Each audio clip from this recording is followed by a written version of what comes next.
Oi gente, Camila Cavalieri aqui para encerrar os nossos vídeos da série de Ecologia.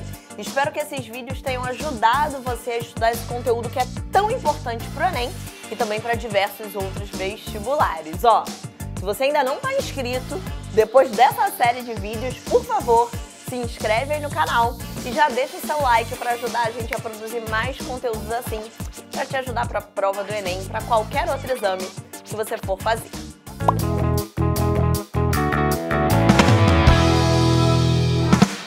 Bem, eu queria encerrar essa nossa série falando de outros ciclos biogeoquímicos.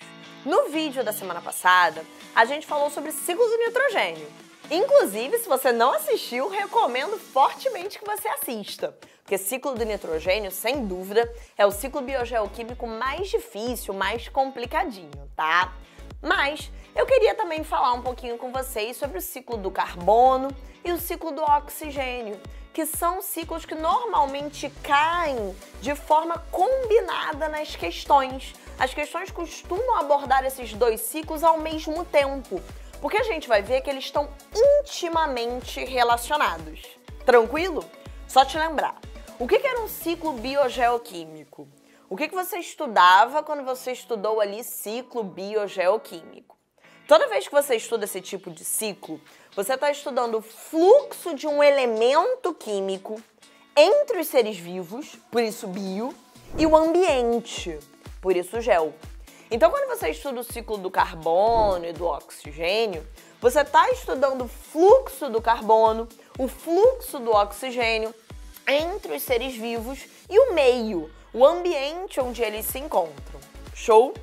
O mais importante para esse ciclo, gente, é você lembrar quais processos consomem CO2, quais processos liberam esse CO2 e também quais processos consomem o oxigênio e quais processos liberam esse gás.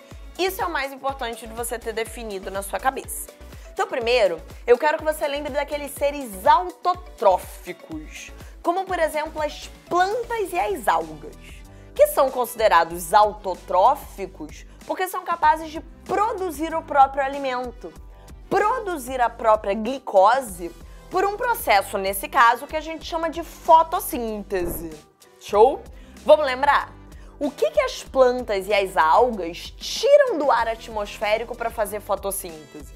CO2, gás carbônico. E a partir desse CO2, elas produzem glicose, o próprio alimento, e também oxigênio. Por isso que eu falo para vocês que o ciclo do carbono e do oxigênio estão relacionados. Repara que na fotossíntese, as plantas, as algas, elas consomem o CO2 e elas liberam oxigênio, além de produzir o próprio alimento, a própria glicose. Show? Então já vimos esse primeiro processo.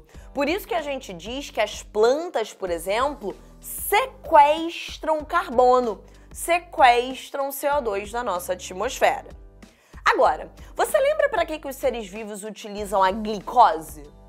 O que as plantas fazem com essa glicose que elas produzem? O que os animais fazem com a glicose que eles consomem? Muitas vezes essa glicose ela vai ser usada para gerar ATP, energia na forma de ATP, para que o ser vivo faça as tarefas dele, sobreviva no seu dia a dia. A gente come para gerar energia, para poder existir e cumprir as nossas atividades. Esse processo de geração de ATP a partir da glicose é a respiração celular. Nesse caso, os seres vivos quebram a glicose novamente em CO2, gás carbônico, para liberar ATP. Então, a respiração celular é um processo que libera CO2. Mas lembra que a respiração celular é um processo aeróbico. Então, para quebrar a glicose até CO2, ela consome oxigênio. Outro processo que consome oxigênio é a combustão, tá? Toda vez que a gente faz, por exemplo, a combustão ali de um combustível fóssil no motor do nosso carro, a combustão é um processo que consome oxigênio e também libera CO2 para a atmosfera. O ser humano queima tanto combustível fóssil libera tanto CO2 que isso pode estar relacionado a um impacto ambiental, lembra? Esse CO2 que vai se acumulando, ele pode estar relacionado ao aquecimento global.